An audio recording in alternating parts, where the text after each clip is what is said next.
Le théâtre des mauvaises fins, c'est ce qu'on nous introduit dès le titre et l'écran d'accueil du jeu.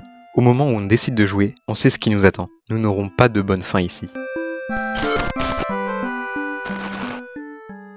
Dans ce théâtre, nous avons 4 personnages, le héros, la jeune fille, le sous-fifre et l'overlord. Chacun de ces personnages a un nombre de fins qui lui est attribué, et toutes les histoires sont reliées entre elles en fonction des choix que le joueur, c'est-à-dire nous, fait. Au total, il y a 41 fins. Vous vous doutez bien que je ne vais pas parler de l'entièreté de celle-ci. Tout ce que je peux vous dire, c'est que si vous choisissez un personnage, vous pouvez décider dès le début, par exemple, d'être agressif ou gentil. En choisissant le sous-fifre, vous pouvez dès le premier choix tuer ou laisser en vie la jeune fille.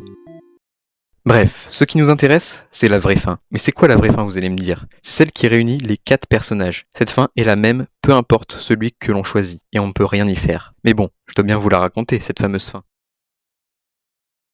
Un jour, une jeune fille dont le destin était apparemment de se faire capturer par des démons en avait marre d'attendre ce moment. C'est en se promenant vers le château des démons qu'elle rencontra le sous-fifre, qui l'amena voir l'Overlord. Elles discutent ensemble et la jeune fille se rend compte qu'elle n'est pas du tout méchante. L'Overlord commence même à l'apprécier. D'un autre côté, on a le héros. Dans cette vraie histoire, il est diplomatique et ne veut tuer aucun démon. Il va donc rentrer dans le château et voir les deux ensemble. Après une petite discussion, il se rend compte comme la jeune fille que les démons ne sont pas forcément méchants. Ils vont donc partir tous les deux du château, étant donné que le héros a finalement sauvé la fille. Mais ça, c'était avant que nos deux personnages croisent la route du sous-fifre, qui était en train de comploter pour le meurtre de l'Overlord avec ses amis démons. Il courut l'annoncer à l'Overlord, suivi du sous-fifre et des autres démons. Mais c'était trop tard pour lui. Les autres démons les enferment dans la pièce et y mettent le feu.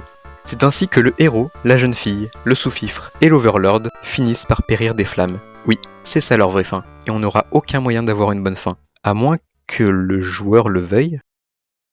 Le joueur va alors prendre part au jeu et se mesurer à Tragédie, le narrateur de toutes ces horribles fins. C'est ainsi qu'un combat entre le joueur et les 4 personnages va commencer. Chacun attaquera avec une caractéristique différente. Le héros frappera à l'aide de sa volonté, la jeune fille par son espoir, le sous-fifre par sa ténacité et enfin l'Overlord par son ambition. Tragédie va perdre et obtiendra finalement sa propre tragédie. Ouais, T'as un peu écrit ta propre histoire. Et c'est la fin. Mais l'histoire continue même dans les crédits. To the lost but cold, take your seats, everyone. Welcome to Bethany Theater. When the curtains close, you'll come away stronger, or maybe you'll break. Not my fault you sought this pain, sharing my misery for all eternity. Labyrinth of suffering, wandering all alone, searching for my lost love, stumbled toward Bethany Theater. Though its lays were cold, I still felt this warmth from them. Isn't that strange? Can't help thinking of your face for all your tragedies.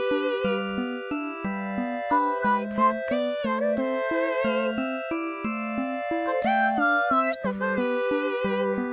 I've missed you, my darling. Lors de la chanson, on entend une personne dire qu'elle écrira une fin heureuse à chacune des mauvaises histoires et qu'elle pense à Tragédie en disant « mon amour ». C'est pour ça qu'après les crédits, on va pouvoir demander l'histoire de Tragédie. On lui enlève son masque et on se rend compte qu'au final, c'est une jeune fille et qu'elle ressemble à celle du jeu. Elle nous raconte son histoire, où il n'y a ni héros ni démon, juste 2 filles. Effectivement, c'est comme la jeune fille et l'Overlord. Ces deux-là s'aimaient, mais personne n'acceptait leur relation. Comme dit ici par Tragédie, elles venaient de 2 communautés différentes. On peut donc interpréter ça comme 2 religions différentes. Et évidemment, vous savez que les relations entre 2 religions différentes, c'est compliqué. Et encore, quand tu rajoutes le fait que ce soit une relation homosexuelle, évidemment, ça complique encore plus la chose. Au final, la tragédie l'emporte, car il n'y a pas eu de bonne fin, où elles finissent ensemble. Car elle l'a perdu. Attends, qu'est-ce qui se passe ?